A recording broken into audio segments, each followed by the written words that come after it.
Actually, real quick, speaking about Dave Bautista, Christian, I know now that you're a stan of his, so you'll love this. He was recently on the Late Show with James Corden. And James asked him, like, what genre do you want to still explore? And he's like, for some reason, I keep trying getting to rom-coms. And I keep getting, like, you know. This is actually heartbreakingly sad. Yeah. He's like, am I just ugly? Yeah. I was like, fuck. So I will say, I think there should be a campaign started to get him into a rom-com because I think it'd be amazing. Who should be his, like, his opposite? So a rom-com doesn't have to just be about, obviously, like, you know, a couple or like a traditional love story, whatever. Even Gerard Butler's been in a rom-com. He's been in quite a few.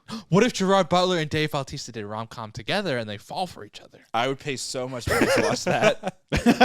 I would too. I honestly I want to see that really badly. That would be and just make it like also like a typical action movie, but with a rom-com They're element. like rival. I got it right. They're like rival agents at like rival agencies, and they're like enemies, but they like keep falling for each other, and they have to go against each other. But like the climax is them coming together, being together instead of fighting each other. Right, because their agencies disown both of them. Yeah. Because their love is forbidden. Oh, it's like Romeo and Juliet. Yeah, but with agencies. You know, they say Hot Fuzz was written like a rom-com. If you want to get an idea of what that would look like. Yeah, that makes sense. Yeah. Hey guys, I figured out our next writing project. Boom, let's do it.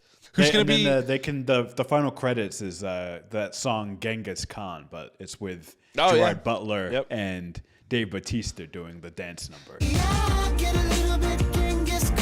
And then you gotta have like old like action stars be the directors. So you need like a Sylvester Stallone and Harrison Ford. You want to have Arnold in there? Arnold will cameo as You're the just making president Expendables 5 at this of the point. United States. No, Arnold could be like the weird old friend or whatever one of the characters. He's the third. He's the one that's like pushing them together, like you're meant to be. He's the ex-husband. Arnold needs to be a foil. is the head of one of the agencies. No, I like the idea of like Arnold being like, you know, in like a rom-com, there's always that friend that's like, oh, you guys are meant to be, and like helps you get set up. That should be Arnold's role in this, but like through like a military. Come on, Gerard. Dave is such a good man.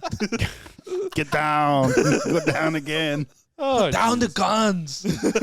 Love each other. Love each other. Put it down. Okay, you guys stop.